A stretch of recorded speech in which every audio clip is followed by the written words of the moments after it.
Que el Dios Todopoderoso, el Dios Altísimo de los cielos le bendiga, queridos amigos. Hermanos, un saludo de parte de la Iglesia Evangélica La Vida Verdadera desde Panamá a todos aquellos hermanos que se reúnen cada domingo a escudriñar juntamente con nosotros la Escritura, la Sagrada Palabra de Dios, la Santa Biblia. Hoy tenemos la continuación de esta serie de estudios. Hoy estamos en la 23ª parte, el estudio de Apocalipsis y la revelación de Jesucristo. Vamos a hablar de un tema interesante en el cual hay que prestar mucha atención y es acerca de las dos bestias. Así que, sin más, un saludo a todos aquellos que están en Norteamérica como en Sudamérica y los amigos y hermanos de Centroamérica que están pendientes siempre del programa. Recuerda que este es un canal que es sin fines de lucro. Aquí nos lucramos con la palabra de Dios. Lo que nos interesa es que tú recibas la palabra de Dios y comiences a escudriñarla y a examinarla y asimilarla y comenzarla a compartir con aquellos que no conocen acerca de la palabra de Dios. Así que pongamos mucha atención, búscate tu Biblia y tu libro de apuntes y anota los versículos que aquí dictamos, porque aquí hablamos con la Biblia en la mano y comenzamos a estudiarla muy detalladamente, paso por paso. Vamos bastante, digamos un paso bastante lento, pero es así como vamos a poder atender y comprender la palabra de Dios.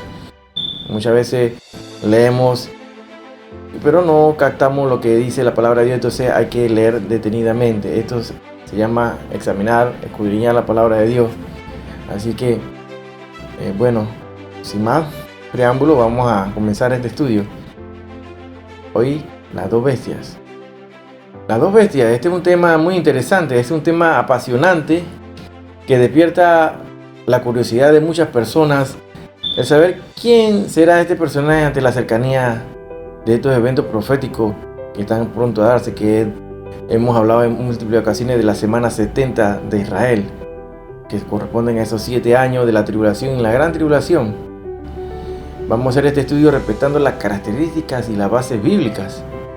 No podremos adelantarnos, aventurarnos a dar nombres y decir tal persona o quién será ese personaje y quién será ese último gobernante, ese gobernante humano.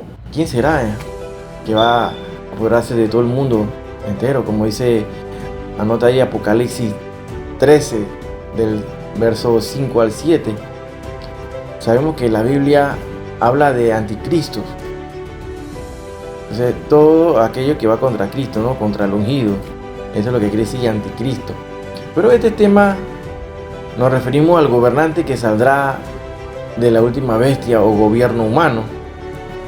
Así que ve anotando ahí el libro de Daniel, capítulo 2, del verso 40 al 45. Va a buscar Daniel también, capítulo 7, del verso 7 al 12. Y anota también Apocalipsis 13. Porque ya vamos entrando al capítulo 13 de Apocalipsis. Apocalipsis 13, del 1 al 4. Apocalipsis 17, del 7 al 14. Es importante aquí no caer en errores y tratar de forzar, de identificar a este personaje con la imagen o persona de un líder político o un estadista, un estratega o un millonario o un intelectual, un príncipe, o confundirlo con muchos que tienden a hacerlo con un líder religioso, olvidando que este líder religioso será el falso profeta o la segunda bestia, así conocido, así como lo describe Apocalipsis 13, verso 11 al 15. Es muy importante primero analizar lo que dice la palabra de Dios y ver si reúne las características de aquella persona que usted cree que será el anticristo, para no caer en errores de confusión. Ahora, en realidad, en el fondo de todo, a todos cristianos, no nos interesa saber quién es el anticristo, ¿verdad? Porque a nosotros no nos interesa saberlo, porque nosotros estamos esperando ese rapto y nosotros no tenemos que ver ni siquiera al anticristo. Así que, pero esto es como un estudio, porque de algunos que escuchen este programa, muchos también se quedarán en el rapto y tienen que estar clarito lo que está sucediendo y lo que va a suceder. Esperamos que todos nos vayamos en el rapto de la iglesia, que es lo que esperamos, hermanos, con estos mensajes y esta enseñanza, de advertirle al mundo de lo que está pasando y que todo está escrito Si todo se ha cumplido en forma milimétrica, todo lo que describe la palabra de Dios, ¿por qué no se va a cumplir estas profecías que están a punto de darse ya? Para la mejor comprensión podemos dividir todo este estudio en escenas y en actos. Vamos a hablar del primer acto, digamos en la escena número 1, como si estuviéramos viendo una película correr frente a nuestros ojos. Hablemos que sube del mar la primera bestia. Hablemos de que terrible criatura con 7 cabezas. Hablamos de 10 cuernos y un hombre blasfemo. Así, llevemos la primera escena. Leamos en Apocalipsis capítulo 13 del 1 al 2. Vamos a leerlo detenidamente. Dice la palabra de Dios: me paré sobre la arena del mar y vi subir del mar una bestia que tenía 7 cabezas y 10 cuernos, y en sus cuernos 10 diademas, y sobre sus cabezas un nombre blasfemo. Y la bestia que vi era semejante a un leopardo, y sus pies como de oso, y su boca como boca de león. Y el dragón le dio su poder y su trono y grande autoridad. Hemos leído aquí algo muy importante y una descripción que si tú lo lees así a simple vista no vas a poder comprenderlo. Lógico, para esto hay que estudiar la palabra de Dios detenidamente. La primera bestia, dice así: esta primera bestia, me paré sobre la arena del mar y vi subir del mar una bestia que tenía 7 cabezas. En Apocalipsis 13:1, y 10 cuernos, y en sus cuernos 10 diademas, y sobre su cabeza un nombre blasfemo. Contándonos la historia de sus visiones divinas, el apóstol Juan dice en Apocalipsis 13:1 que se paró sobre la arena del mar. Pongan atención, sobre la arena del mar. Quizás lo hiciera literalmente, parándose en una playa, la playa de Pasmo, de la isla de Pasmo, donde fue confinado Juan, ¿recuerda? La isla donde vivía como cuando recibió las profecías y visiones recopiladas en el libro de Apocalipsis. Parado en aquella playa y mirando mar adentro, tal vez hacia la ciudad de Roma, al occidente, o quizá hacia el oriente, en la dirección de Éfeso o de Jerusalén. Se abre el telón, pongamos atención, de un nuevo drama profético, el cual identificamos como el espantoso drama de 2 grandes bestias apocalípticas. Iniciándose esta escena del primer acto del escenario visto, es el mar mismo, ¿no? Del cual sube de repente una terrible criatura fantasmagórica, una bestia que tenía 7 cabezas y 10 cuernos y un hombre blasfemo. Esta primera bestia de Apocalipsis 13 sube del mar. Así dice Apocalipsis, repitamos en Apocalipsis 13:1, vi subir del mar una bestia. Ok. En las visiones de Daniel, que recibió en Babilonia durante el primer año del rey Belsasar, sube también del mar no una sola bestia, sino 4 bestias grandes. ¿Recuerdan? Miraba yo, dice en Daniel 7, capítulo 7, del 2 a 3, dice así la palabra de Dios: miraba yo en visión de noche, y aquí que los cuatro vientos del cielo combatían en el gran mar, dice, y 4 bestias grandes, diferentes la una de la otra, subían del mar. Acá se está hablando de 4 bestias que subían del mar. A ver, la palabra de Dios habla de términos así como montes y colinas. ¿Lo han escuchado? Montes y colinas. De cierto, estas 2 palabras no son precisamente sinónimos, pues monte identifica una masa más alta y de más volumen que una colina. Monte, esto viene del latín mons, montis, que significa gran elevación de terreno.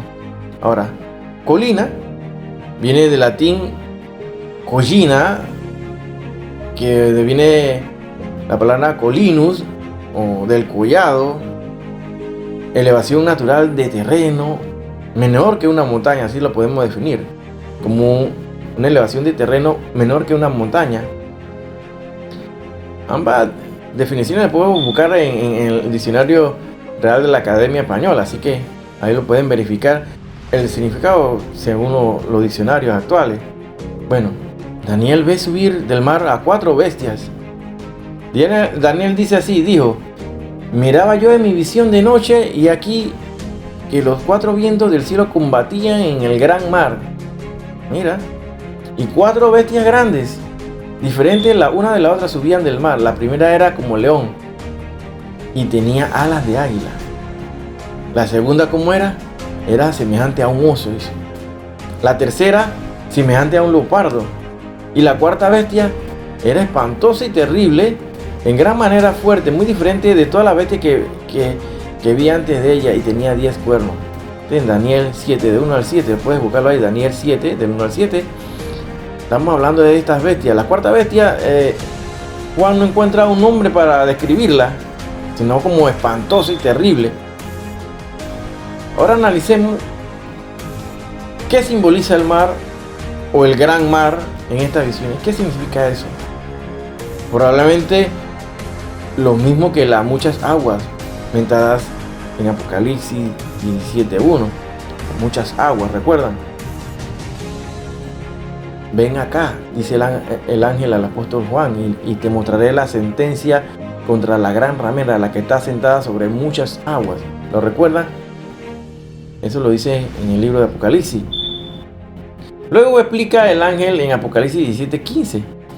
Las aguas que has visto son pueblos, muchedumbre, naciones y lenguas.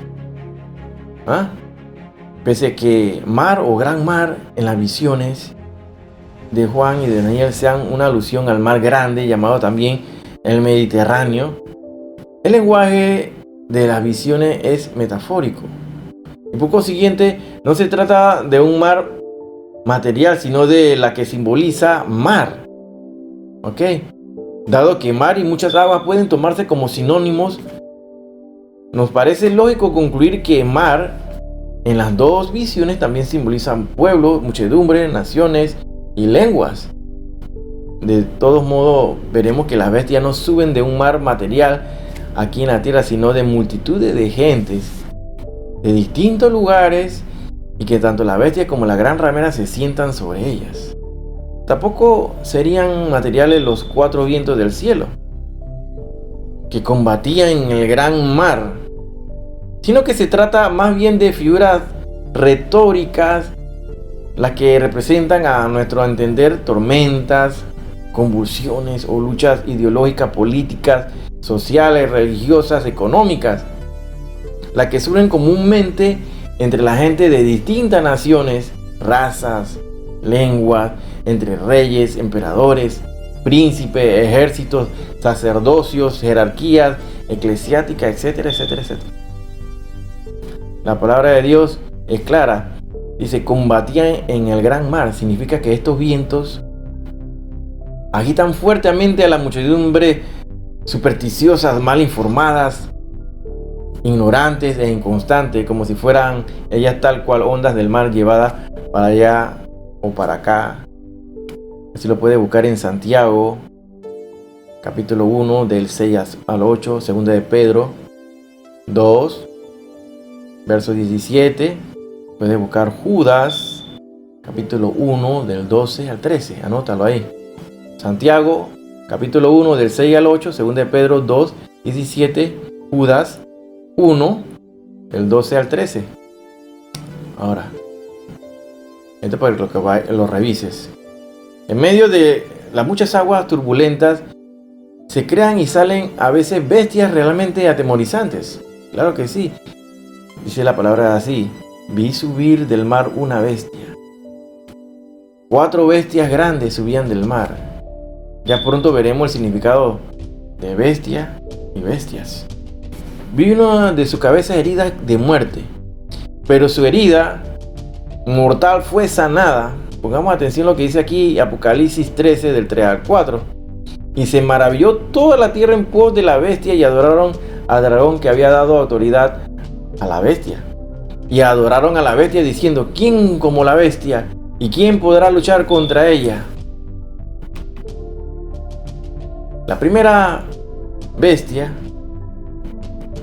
que sale aquí en Apocalipsis 13:1 y 17:13. Apocalipsis 13:1 y Apocalipsis 17, verso 3. la primera bestia tenía 7 cabezas.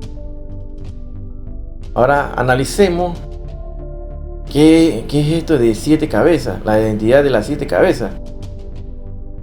Encontramos un indicio importante para la identificación acertada de las 7 cabezas en Apocalipsis 17:9. Apocalipsis 17:9, donde se nos informa que las 7 cabezas son 7 montes. Esta es la primera explicación dada por Dios a través del ángel que habla con el apóstol Juan. No poco que estudian los estudiosos teólogos sostienen que los 7 montes son las 7 colinas sobre las cuales se edificó la ciudad de Roma. Sin embargo, tenemos que analizar esto en forma respetuosa. Pueden surgir varias ideas, ¿no? Porque así como los católicos niegan que Vaticano esté entre estas 7 colinas, bueno, hay una descripción literal que tú la puedes tomar tal cual y vemos a la ubicación actualmente donde está ubicada este fundamento de lo que son la Iglesia Católica, el Vaticano y toda su estructura y dónde está ubicada geográficamente. Ahora, analicemos todo esto. Una de las 7 cabezas es sinónima como 7 montes. Son sinónimas de 7 montes y fue herida de muerte. Vi, dice la palabra de Dios en Apocalipsis 13:3. Vi una de sus cabezas como herida de muerte. Ahora bien, si los 7 montes fuesen las 7 colinas físicas sobre las cuales fue edificada la ciudad de Roma, habría que aplicar fue herida a una de ellas. Esta de herida, una colina material, una herida en una colina, herido un monte de tierra o piedra. Claro, esto es se habla simbólicamente, ¿no? ¿O cómo? ¿Cuándo? ¿Por qué? Son preguntas que surgirían. Heridas sobre una de las 7 colinas, pero no las restantes 6. ¿Cuál de las 7 entonces? Estas preguntas enfocan algunas problemáticas que se crean al postular que los 7 montes sean las 7 colinas geográficas donde la ciudad de Roma fue construida. Hay otra razón. ¿Existe alguna diferencia entre montes y colinas? Busquemos ahí. De cierto, estas dos palabras, estos dos vocablos no son precisamente sinónimos, pues montes identifica una masa más alta y de más volumen que una colina. Ahora, monte viene del latín montis, ¿no? Que quiere decir gran elevación de terreno. Y colina, como el del colinus, del collado, una elevación natural del terreno menor que una montaña. Ambas definiciones las podemos buscar en los diccionarios. Pese que la palabra monte se aplique a alguna de las 7 colinas de Roma, en ciertos escritos de la antigüedad se trata más bien de elevaciones comparativamente bajitas de terreno, la que tienen en la actualidad hasta 50 metros de altura nada más. Ahora, el Capitolinus o el monte Capitolinus mide 460 metros de largo, 180 de ancho y 39 de alto. Esto es según los estudios geográficos, ¿no? Uno lo puede buscar ahí, información en internet. La mayoría de las colinas son cerros formados por corrientes de agua que fluyen desde el terreno más alto al río Tíber, ¿no? Los nombres del latín de las 7 colinas son, ¿cuáles son esas 7 colinas que se mencionan y que conocemos como el Palatinus, el Capitolinus, el Quirinalis, el Viminalis, el Esquilinus, el Caelius y el Aventinus? Repetimos: Palatinus, Capitolinus, Quirinalis, Viminalis, Esquilinus, Caelius, Aventinus. Ahora tenemos que tomar una visualización artística de las 7 colinas de la antigua Roma. En el lenguaje profético de la Biblia, monte puede significar reino. Ahora vamos a irnos a bíblicamente la definición, cómo lo describe la Biblia.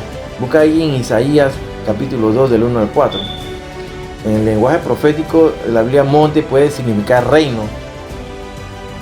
Así lo puedes buscar en Isaías, repito, 2 del 1 al 4.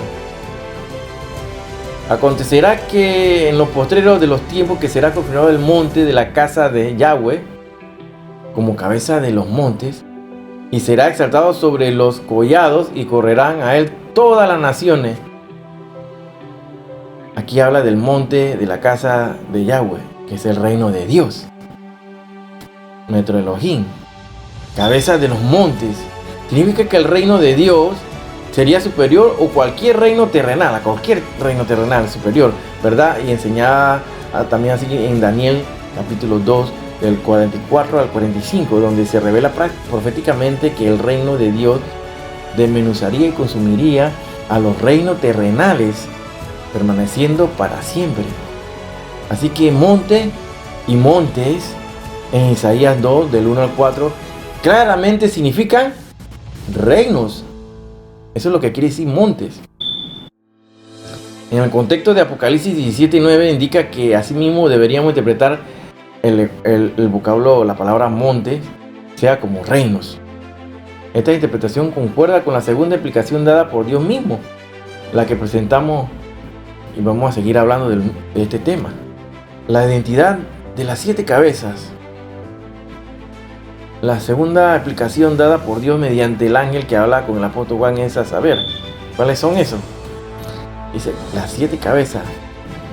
Así lo define a sí mismo. Las 7 cabezas son 7 reyes. Mira, aquí la explicación la está dando la misma palabra de Dios, no interpretación humana. Habla que esas 7 cabezas son 7 reyes. Enseguida se añade así: 5 de ellos han caído, uno es, y la otro aún no ha venido, y cuando venga es necesario que dure breve tiempo. ¿Dónde dice eso? Apocalipsis 17, del 9 al 10. Esto parece como un trabalengua, pero aquí es donde tú tienes que analizar como si fuera un acertijo, así diría la gente. 5 de ellos han caído, uno es, y el otro aún no ha venido, y cuando venga es necesario que dure breve tiempo. Esto hay que sentarse y analizarlo bien. Ya el Espíritu Santo nos informó que las 7 cabezas son 7 montes. En la misma oración, Él amplía su explicación informándonos que también son 7 reyes. Las 7 cabezas son 7 montes y son 7 reyes. ¿Qué son o quiénes son estos 7 reyes? Analizando los textos bíblicos y los contextos y hechos relevantes, determinamos que estos 7 reyes representan a 7 reinos. La evidencia que sostiene esta conclusión la encontramos de todo abrumadora. Estimado televidente que ve este programa, ¿no? Le animamos a analizar objetivamente el siguiente argumento que le presentamos relacionado con los 10 cuernos, tema que hemos hablado aquí también en este canal, que lo invito a que lo analicen, y está en el mismo canal de Sonny Daniels. Pueden buscar este estudio que hemos hablado también de las 4 bestias y hablamos de este tema. Ahora, ¿qué son los 10 cuernos? Se nos informa categóricamente tanto en Apocalipsis 17:12 como en Daniel 7:24 que son 10 reyes. 10 reyes. Y los 10 cuernos que has visto son 10 reyes. Así mismo lo dice la palabra de Dios, ya que reyes reinan sobre reinos. Estos 10 reyes representan 10 reinos terrenales, los cuales son identificados por nombre en el capítulo 7 de este análisis. Siendo pues los 10 reyes sinónimos efectivamente de 10 reinos terrenales, la sana lógica nos lleva a concluir de que los 7 reyes representados por las 7 cabezas de las bestias que suben del mar en la visión de Apocalipsis también son 7 reinos terrenales. Las 7 colinas que fueron incorporadas en el municipio de Roma, o 7 emperadores romanos particulares, o 7 distintas formas del gobierno romano. Ahora, hay diferentes teorías que hablan, muchos estudiosos de la historia también. A nuestro entender, este argumento tiene gran peso para identificar correctamente de esos 7 reyes, y por ende también para las 7 cabezas de la bestia que suben del mar, ya que estas 7 cabezas son 7 reyes. Entonces, afirmando confiadamente que las 7 cabezas de la bestia que suben del mar son 7 reinos terrenales. Tenemos que estar claro aquí. Tenemos que considerar también evidencia convincente según Apocalipsis 7:10. Los 7 reyes, dice, no son contemporáneos, sino que el uno sigue al otro. Es importante lo que dice la palabra de Dios cuando dice que 5 han caído. Esto habla de pasado. Ahí estamos viendo que se conjuga el verbo de pasado. Uno es, aquí estamos hablando de presente. Aquí se habla del presente, el tiempo cuando Juan recibió estas revelaciones, que es para el año 95 después de Cristo. Y el otro aún no ha venido, dice la palabra de Dios. Esto habla del futuro, al tiempo que vivía el apóstol Juan. Indiscutiblemente no son contemporáneos. Esto es determinante para la interpretación de las profecías relevantes que hablamos aquí. Apoyándonos en esta información se puede construir un fuerte silogismo, donde hablamos de una primera premisa que habla de los 7 reyes no son contemporáneos. La segunda premisa sería que los 7 reyes son las 7 cabezas de la bestia que suben del mar. Y para concluir y en forma irrefutable que estas 7 cabezas no son contemporáneas. Es decir, las 7 cabezas no se manifiestan en todo su poder durante la misma época de la historia humana. Aquí la clave, la palabra clave, la cláusula clave, en todo su poder.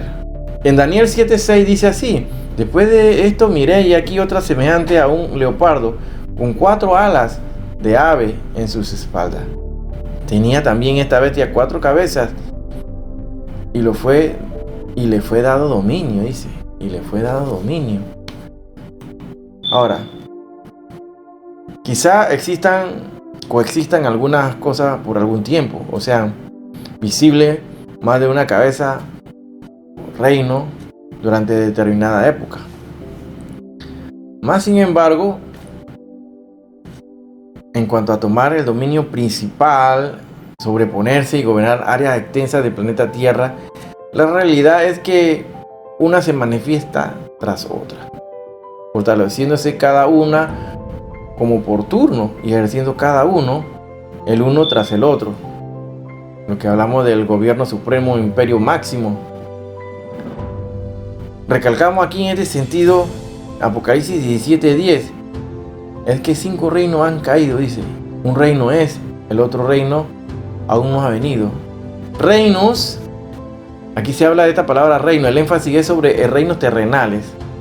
Las 7 cabezas son 7 reinos terrenales. Ahora, las visiones de Daniel también aportan un detalle importantísimo para la identificación acertada de las 7 cabezas de las bestias, que habla aquí el apóstol Juan, que lo que vio, a saber, el leopardo que ve Daniel tenía 4 cabezas, ¿recuerdan? 4 cabezas tenía esa bestia que vio Daniel, el leopardo, en Daniel 7:6. Estas 4 cabezas simbolizan indiscutiblemente los 4 reinos que fueron formados de los territorios conquistados por Alejandro Magno, cuando este falleció en el año 323 a.C. Recuerda que él no dejó heredero y se dividió todo el poder hacia los 4 generales del imperio griego. También tenemos que recordar cuando hablamos de la revelación que tuvo el rey Nabucodonosor, donde se describen el reino de Babilonia por la cabeza de oro, el imperio medo-persa de plata, el imperio griego que representa en bronce y las 2 piernas de hierro, Roma.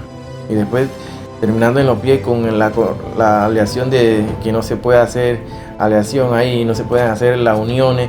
Entonces el gobierno de los pies que son hechos de hierro mezclado con barro. Así que tenemos que recordar también esta revelación que estuvo, que es nada más que el desarrollo de todos los diferentes imperios a través de la historia.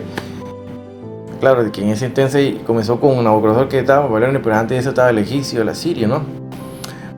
Estos 4 reinos que hablamos, que se divide el imperio de Alejandro Magno, eran el Egipto Ptolomaico, el Seleucide de Mesopotamia, el Latalite en Anatolia y Antigonite en Macedón. Dado pues que las 4 cabezas del leopardo son 4 reinos terrenales, se deduce lógicamente que las 7 cabezas de la bestia vista por Juan son 7 reinos terrenales. Ahora, la similitud entre las visiones de Daniel y Juan es muy evidente y comprobada. Aquí se comprueba muy bien el lenguaje profético, muy parecido. Si cabeza simboliza reino terrenal, en las visiones de Daniel, cabeza también simbolizaría reino terrenal en las visiones del apóstol Juan. La identificación de las 7 cabezas como 7 reinos distintos que no ejerzan el dominio principal simultáneamente rinde totalmente nula la identificación de las 7 cabezas como las 7 colinas donde fue edificada Roma. Entonces, si lo ve desde este punto de vista, ¿cómo aplicar la identificación de las 7 cabezas como 7 reinos distintos que no ejerzan el dominio principal simultáneamente rinde totalmente nula la identificación de las 7 cabezas como las 7 colinas donde fue edificada Roma? Para muchos pensarían así. Ahora, ¿cómo explicar 5 de ellos han caído, uno es, el otro aún no ha venido, a las 7 colinas? Las 7 colinas geográficas de Roma permanecen en el mismo lugar desde tiempos remotos hasta el presente. Ahora, no se caen 5, dejando de existencia solo una, con la esperanza de que se levante otra en un futuro. Queda pues eliminada e invalidada la interpretación de las 7 cabezas como aluciden a las 7 colinas de Roma. Hay que poner mucha atención aquí. La identificación acertada de las 7 cabezas como 7 reinos terrenales también significa que tampoco representan a 7 reyes particulares, por ejemplo a 7 emperadores romanos particulares. Por lo tanto, de más sería presentar argumentos adicionales para probar defectuosa la tesis según la que las 7 cabezas fuesen los 7 emperadores romanos particulares. Ahora, con todo, tenemos bien que compartir con el estudio de las siguientes consideraciones que vamos a hablar aquí. ¿Acaso ocuparán el trono de Roma los 7 emperadores? Puede hacer esa pregunta. Más bien, lo ocuparon decenas de hombres a través de 12 siglos.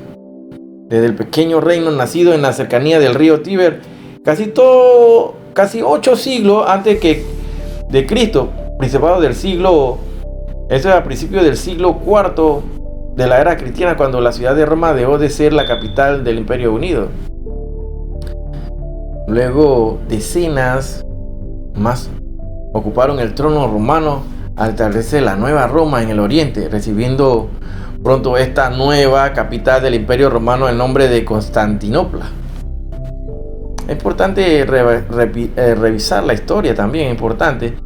Constantinopla se le denomina entonces esta nueva capital en honor al fundador, el emperador Constantino I, permaneciendo el Imperio Romano de Oriente, llamado Bizantino, solo por los historiadores equivocados hasta mediados del siglo XVI, hechos que pronto quedarán plenamente establecidos.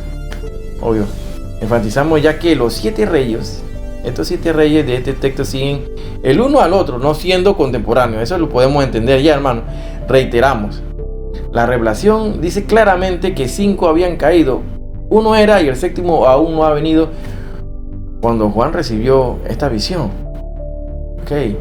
Teniendo presente estas verdades, afloran ciertas dificultades si postulamos que los 7 reyes fuesen 7 emperadores romanos particulares. Por ejemplo, ¿de cuáles 7 se trataría? De los 5 antes del tiempo cuando Juan recibió la visión de Apocalipsis, siendo sexto del emperador que estaba en poder cuando Juan escribió el libro, y 7º pues el que le siguiera. De ser así, ¿cómo encajar en semejante escenario el 7º rey, el 8º rey, los 10 cuernos, el cuerno pequeño, los reyes de Oriente, la gran ramera, el poco tiempo, etcétera, etcétera? Entonces surgen muchas preguntas, ¿verdad? Sin embargo, al proseguir nosotros en el desarrollo de estos temas que hemos dado a través de este libro, del libro de las revelaciones, del libro de Apocalipsis, quedará claro que la interpretación de los 7 reyes como 7 emperadores romanos particulares, además de ser anulada por la identificación correcta de las 7 cabezas como 7 reinos terrenales, sencillamente no armoniza con las demás profecías de Apocalipsis. sobre reyes, reino, segunda bestia, 10 cuernos, cuerno pequeño, 1260 días, milenio, poco de tiempo, etcétera, etcétera.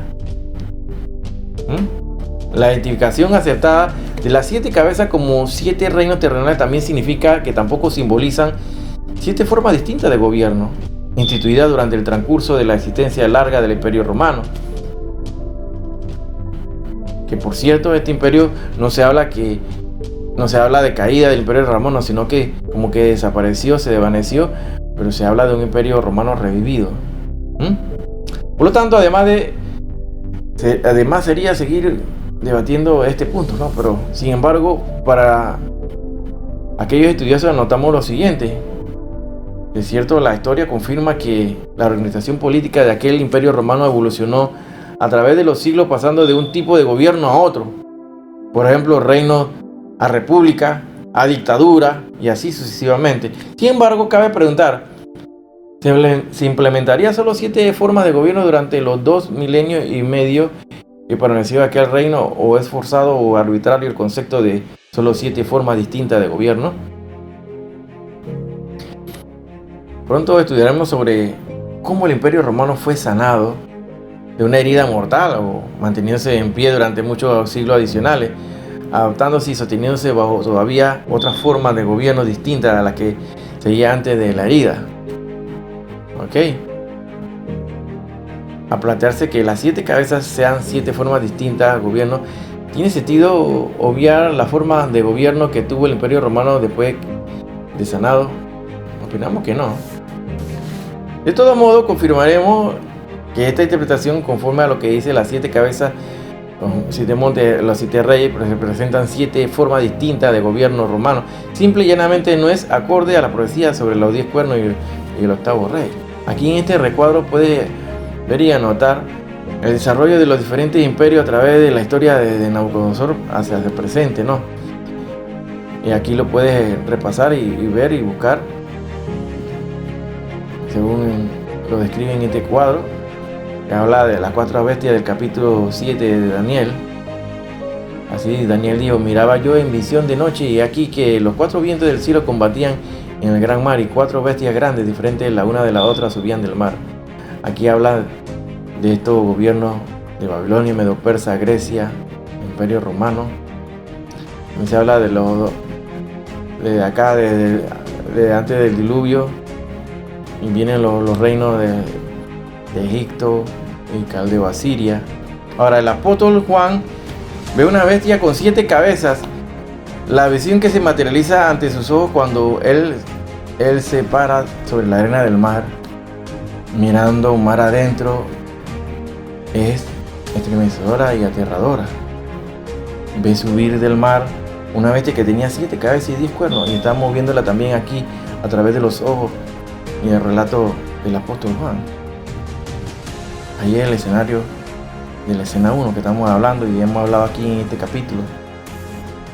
Una criatura fantasmal apocalíptica de pesadillas horripilantes, peor que el mítico monstruo de la laguna Ness de Escocia, que el dinosaurio más grande y feroz.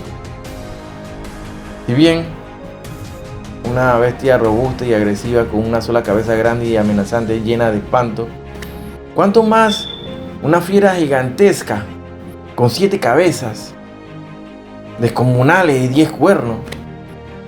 Una criatura sin duda alguna monstruosa del infierno. Ya comprendemos que las 7 cabezas y los 10 cuernos son reinos terrenales, y lo que no son pacíficos ni benévolos, sino malévolos, violentos y destructores, sembrando pavor entre sus opositores y soyugándolo tal cual una enorme bestia salvaje a su presa. Entonces, razonamos que la bestia singular en Apocalipsis 13:1, de la que nacen las 7 cabezas y 10 cuernos, encarna efectivamente todas las fuerzas y los efluvios diabólicos que sostienen las 7 cabezas y los 10 cuernos. En este sentido y contexto, la bestia singular existe desde antes de la formación de la primera cabeza reino en la tierra.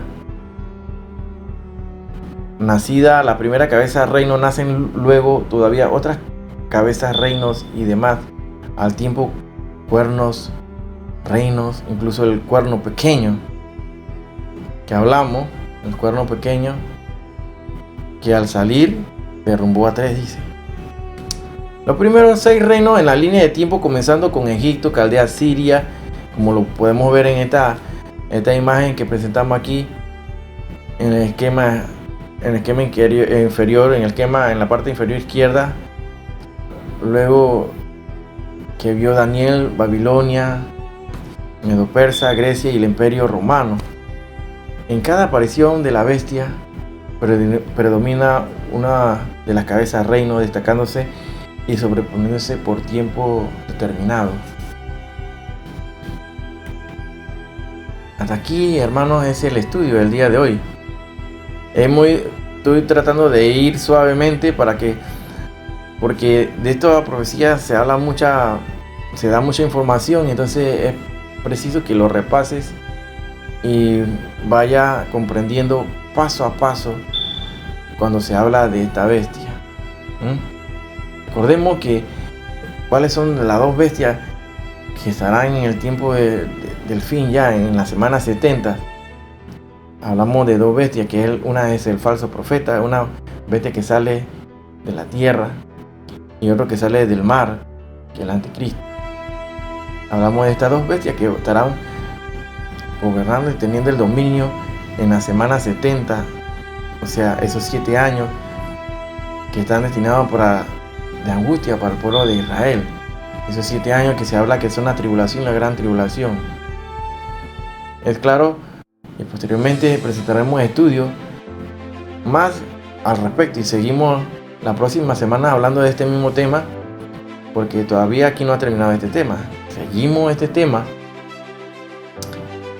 tratando de ver o describir esta bestia conocida así como el anticristo, el que estará en esa semana gobernando y teniendo el poder y devastando, aparte de los juicios de Dios que caerán sobre la tierra, esos 21 juicios que hemos descrito como los 7 sellos, las 7 trompetas, y posteriormente vendrán las 7 copas de la ira de Dios.